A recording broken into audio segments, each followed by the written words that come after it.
Now next is financial leverage and its impact on earning per share. This we have already covered under different theories. ये फिर से एक बार revise कर लेते हैं. वी हैव ऑलरेडी डन कि EPS हमने कैसे कैलकुलेट करना है एंड ईपीएस पे अल्टीमेटली इफेक्ट फाइनेंशियल लिवरेज का पड़ता है. और ईपीएस कैसे कैलकुलेट करते हैं? Earning after taxes divide by number of shares. और ये आफ्टर टैक्सेस अमाउंट हम निकालते कैसे हैं? इंटरेस्ट पे करके, टैक्सेस पे करके, अगर प्रेफरेंस शेयर्स भी इशू हुए हैं उस पे डिविडेंड पे करके. तो जो बचता है इक्विटी होल्डर्स के लिए divide by number of equity shares, तो वो हमें ईपीएस आता है. And how EPS increases due to capital structure या due to cost of capital, overall cost of capital. This we have already covered under different theories. ना आगे इसी EPS के अंडर कंसेप्ट कह रहे हैं कि जब एक फाइनेंशियल प्लान बनाया जाता है, कंपनी फाइनेंशियल प्लान बनाती है, तो वो अज्यूम क्या करती है? दो चीजें अज्यूम कर सकती है कि ईबीआईटी क्या उनका कांस्टेंट है. EBIT means earning before interest and tax. अगर उनका कांस्टेंट है, दे आर श्योर कि हमें इतनी अर्निंग्स होनी ही होनी. एक सिचुएशन ये हो सकती है. दूसरी सिचुएशन कंपनी के लिए हो सकती है व्हेन ईबीआईटी इज वेरिंग. वो श्योर नहीं है उनको अर्निंग्स कितनी होगी. तो आपको अपनी कंपनी का स्टेटस पता है, उस हिसाब से आप फाइनेंशियल प्लान बनाते हो अपनी कंपनी के लिए. तो when ever the owner is making a decision, he must be sure कि उसकी अर्निंग कांस्टेंट है या उसकी अर्निंग वेरी करती है. Let's suppose EBIT is constant. उस सिचुएशन में ईपीएस कैसे कैलकुलेट होता है और इम्पैक्ट कैसे देखा जाता है, ये illustration 15 will explain on this point. I again repeat, the impact of use of डेप्ट ऑन ईपीएस. क्योंकि डेप्ट बढ़ने से अर्निंग पर शेयर, ज्यादा बढ़ने से अर्निंग पर शेयर रिड्यूस हो जाते हैं. अगर हम इम्पैक्ट देखना चाहते हैं तो वो दो सिचुएशन में फाइनेंशियल एनालिसिस हो सकती है. पहली सिचुएशन जब हम अज्यूम कर रहे हैं ईबीआईटी कांस्टेंट है. दूसरी सिचुएशन जब हम अज्यूम कर रहे हैं कि ये ईबीआईटी कांस्टेंट नहीं है, ये वेरी करती है. तो दोनों ही सिचुएशन में इम्पैक्ट देखा जा सकता है. इम्पैक्ट ऑफ यूज ऑफ डेब्ट ऑन ईपीएस.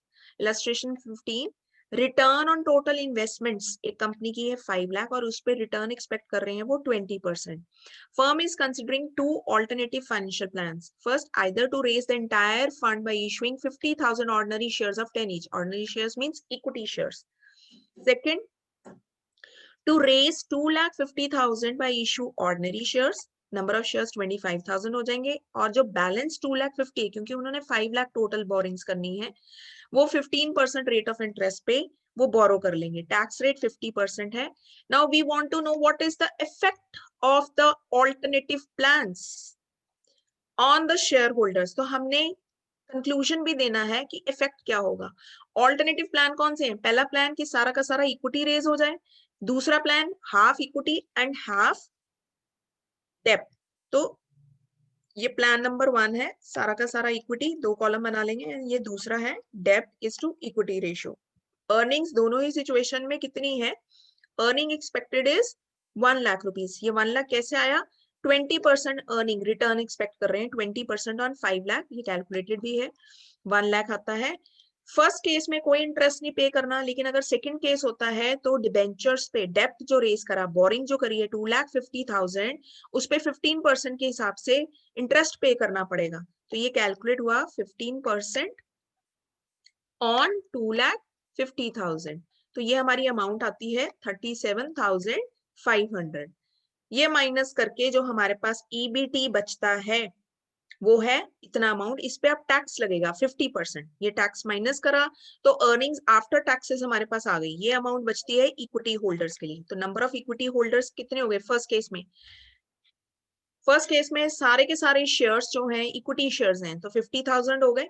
सेकेंड केस में हाफ हाफ है, तो इक्विटी होल्डर्स हो गए सिर्फ 25,000. तो जब हम डिवाइड करेंगे earnings divide by number of equity share, EPS का फॉर्मूला लगा के, तो अर्निंग पर शेयर आता है इस केस में 1 और इस केस में आता है 1.25. तो ये चीज क्लियरली इंडिकेट करती है कि डेप्ट इक्विटी मिक्स होना चाहिए, लेकिन वो आइडल होना चाहिए. तभी अर्निंग पर शेयर इंक्रीज होगी as compared to if and only हम सिर्फ और सिर्फ इक्विटी यूज कर रहे हैं. सेकेंडली, क्योंकि हमने इसका इफेक्ट बताना है, तो हम ये चीज भी कैलकुलेट करके बता सकते हैं, ये ऑप्शनल है, कि नेट गेन अमाउंट अगर हम कैलकुलेट करना चाहें, इक्विटी शेयर होल्डर्स को कितना हुआ गेन बाय यूजिंग द डेप्ट, हम इसको आगे और इलेबोरेट कर रहे हैं। हमने कहा कि अर्निंग पर शेयर 1.25 है, ये तो हमने रेशियो बता दी, लेकिन अगर हम अमाउंट अगर बताना चाहते हैं तो वो कैसे कैलकुलेट करेंगे?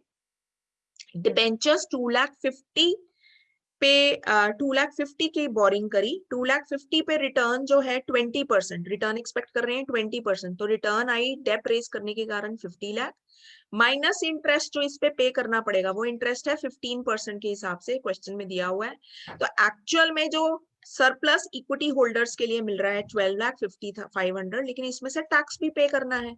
तो 1.2 के हिसाब 25 के हिसाब से इक्विटी होल्डर्स को जो बेनिफिट जाएगा वो जाएगा 6,250 रुपीज।